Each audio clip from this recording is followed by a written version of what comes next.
So, I'm going to show you 3 exercises that you should just be doing every day that you can, okay? Right now is not a time to really focus on cardio too much because you don't want to burn energy that you need to make the baby, right?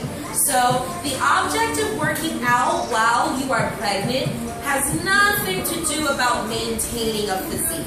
It's all about strengthening your pelvic floor to prepare you for the actual childbirthing process and to strengthen your upper body so that you can carry your baby once it's done.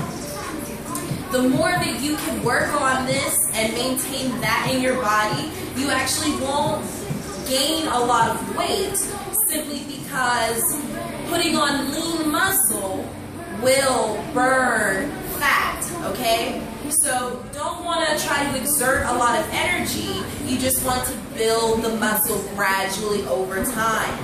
That means once you have had the baby, you have lean muscle to assist in burning whatever extra fat you may have gained while pregnant. So don't worry too much about what you look, just be happy about this little baby. And on top of it, everything about you is going to look beautiful the whole time you're pregnant. There's nothing gross or ugly about a pregnant woman. All it is after you're going to build a foundation so that that tummy can become small again, and you might even get to keep a little bit of that baby weight in the best way possible, tits and ass. Mwah. You probably use a So, first thing I'm going to show you is a squat. You're going to need some equipment for this. You can always do your squat with just your body weight. Or you have to spend a lot of your valuable time on this boring task.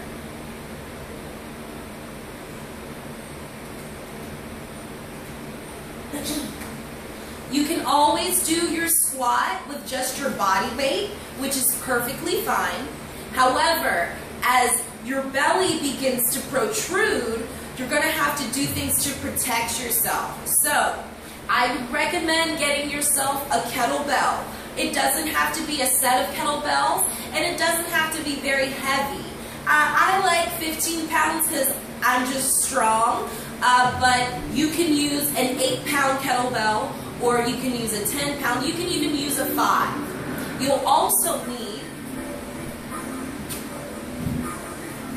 a stability ball. Now, you can go right to Five Below. Spend $5, get yourself a stability ball and a kettlebell, and you'll be able to perform your squats. With squatting, I want you to focus not on time spent, but on how many times you do it.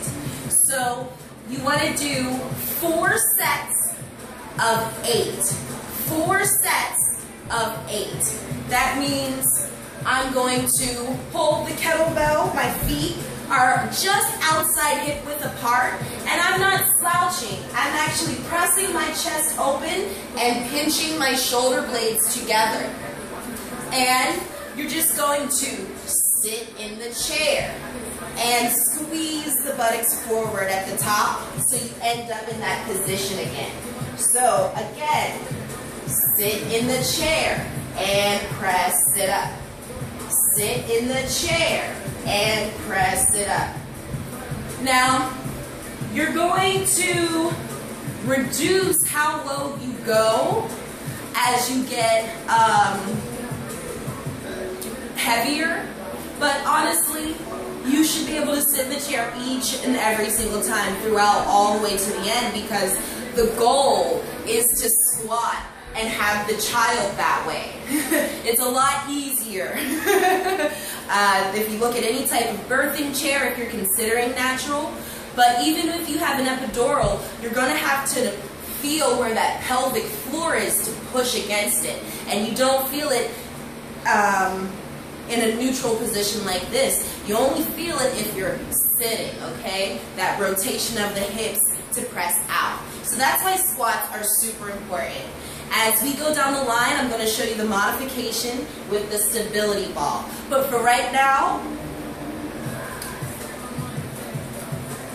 we have the kettlebell squat. And the kettlebell is more of like an anchor, so if you don't overdo it, it's going to make sure it hits the floor so you don't end up down here.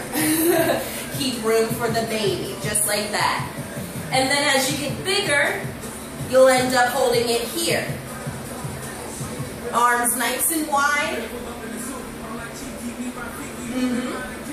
The only other tip that I'm going to give to you about the squat, besides doing it 4 times with 8 repetitions, 3 days a week, but go for every day if you can, doesn't take long, is to make sure that when you squat, your knees open and sit in line with your toes.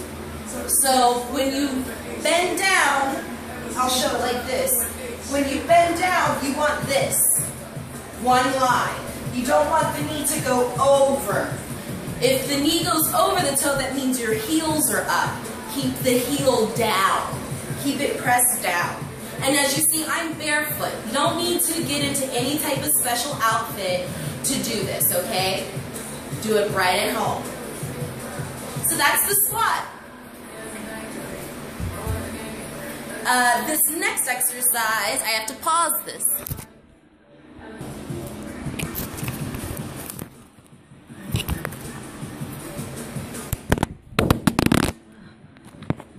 That happened.